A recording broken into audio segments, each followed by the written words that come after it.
ধর্ম যখন বিজ্ঞানকে বলে রাস্তা ছাড়ো, বিজ্ঞান কি রাস্তা ছেড়ে দেয়? পোপের ভয়ে দেশান্তরী হয়েছিলেন লিওনার্দো দা ভিঞ্চি। সারাদিন একটা অন্ধকার ঘরের মধ্যে পায়চারি করতেন গ্যালিলিও গ্যালিলি। তাকে পাহারা দেওয়ার জন্য জেগে থাকতো একজন ধর্মের পেয়াদা, যার চোখের পাতা বাতাসেও নড়ত না। বিজ্ঞান কি তখন থেমেছিল? তীর্থের পান্ডাদের হই হই তাদের লাল চোখে পেরেছিল পৃথিবীকে বেঞ্চের ওপর দাঁড় করিয়ে সূর্যকে তার চারদিকে করাতে। ধর্ম যতদিন দুঃখী মানুষকে বেঁচে থাকার সাহস দেয়, ততদিন রাস্তা নিয়ে কারোর সঙ্গে তার ঝগড়া থাকে না। রাস্তা কারো। आज इंटरनेशनल मीडिया गिल्ड की तरफ से यहाँ पर जीवानंद सभागार में एक बहुत ही सुंदर आयोजन किया गया, जिसमें विभिन्न फील्ड में जो लोग अच्छे काम किए हैं उनको अवार्ड प्रदान किया गया। इसमें कई गणमान्य व्यक्ति थे, शिक्षाविद थे, संस्कृति जगत से थे और कई पुलिस ऑफिसर से लेकर के सभी तरह के लोग यहाँ प्रेजेंट थे। तो सबको अवार्ड दिया गया। मुझे भी आज यहाँ लाइफस्टाइल मेडिसिन पर जीवन की जो सकारात्मक शैली है उस पर मेरा जो काम है 12 पॉइंट लाइफस्टाइल मेडिसिन के ऊपर, उसको देखते हुए मुझे भी आज यहाँ सम्मानित किया गया। मैं इंटरनेशनल मीडिया गिल्ड के सभी पदाधिकारियों को नमस्कार करता हूँ, उन्हें अभिनंदन जनाता हूँ। आयोजन करेছে सोशियो कालचाराल वेलफेयर प्रोग्राम জীবনানন্দ সভাঘর নন্দন চত্বরে। ইন্টারন্যাশনাল মিডিয়া গিল্ডের পক্ষ থেকে উৎকর্ষ সম্মান এক্সেলেন্স অ্যাওয়ার্ড আমরা আজকে তুলে দিলাম 6 জন কৃতি অ্যাচিভার্সের হাতে।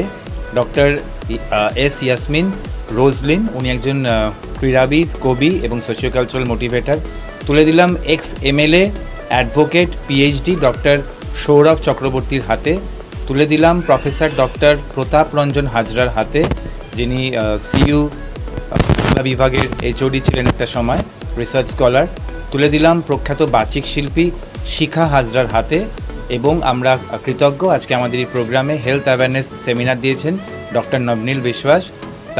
তাকে পেয়েছি Indrani Ghosh, marketing manager of Techno India Dama হসপিটালের পক্ষ থেকে।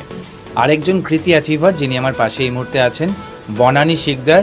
বেশ কয়েকটি বেস্ট সেলিং বই যিনি লিখেছেন, তার একটি বই আমি রিকোয়েস্ট করব মিডিয়া বন্ধুদের একটু দেখাতে এটাকে। গোয়েন্দা সুমন কল্যাণ সমগ্র এক, আমাদের বনানী ম্যাডাম পাশেই আছেন। তাকে আমরা ইন্টারন্যাশনাল মিডিয়া গিল্ডের পক্ষ থেকে লিটারারি এক্সেলেন্স অ্যাওয়ার্ড, সাহিত্য উৎকর্ষ সম্মান তুলে দিলাম এই বইটির জন্য। আমি বনানী ম্যাডামকে কিছু বলতে অনুরোধ করব। আমি আজকে অবভিয়াসলি খুব খুশি হয়েছি এই অ্যাওয়ার্ডটা পেয়ে। অনেক কৃতজ্ঞতা জানাচ্ছি আমি আশিস তাকে। আর এই অ্যাওয়ার্ডগুলো অ্যাকচুয়ালি আমি এর আগেও একটা অ্যাওয়ার্ড পেয়েছিলাম, এরকম একটা অকেশনে আমি বলেছিলাম যে এগুলো আমাদের জন্য অনুপ্রেরণা হয়, ইন্সপিরেশন। তো খুব ভালো লাগছে। আর আমি আপনাদেরকে বলবো, আমি ভেতরে বলে দিয়েছি আমার বই নিয়ে কিভাবে বই লিখি, আর বইয়ে কী কী রয়েছে, একজন ডিটেকটিভ কী করতে পারেন, প্রাইভেট ডিটেকটিভ, অনেক কিছু বলা হয়েছে।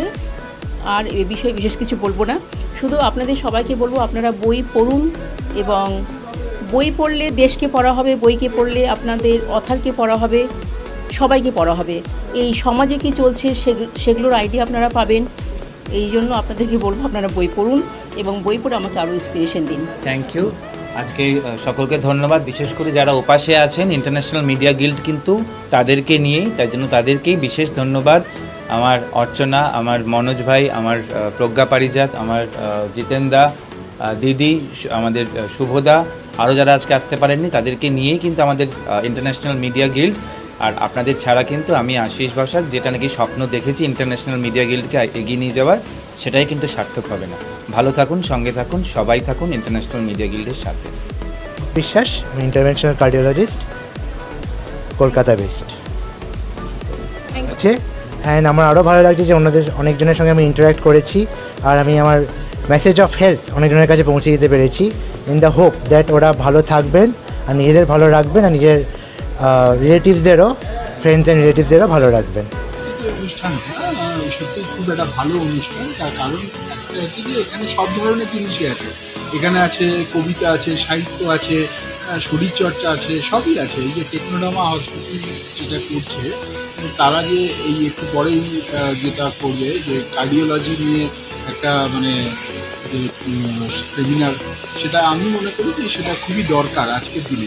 তার কারণ হচ্ছে আজকের দিনে মানুষ ক্রমশ তার মানে যেহেতু খেলাধুলা বা শরীরচর্চা একটু কম করে, তার জন্যে তার স্বাস্থ্য সচেতন হওয়াটা খুব দরকার। বিশেষ করে আমাদের মা বোনেদের বা ওয়ার্কিং লেডি যারা আছেন তারা কিন্তু নিজেদেরকে খুব অবহেলা করে। আমার মনে হয় যে এই দিকটা একটু নজর দেওয়া দরকার।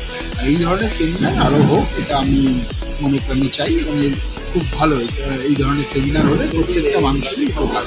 আপনার নাম? আমার নাম Shovan Chakraborty, Resignation. Wrestling association general secretary এবং স্টেট প্রোটোকল অফিসার।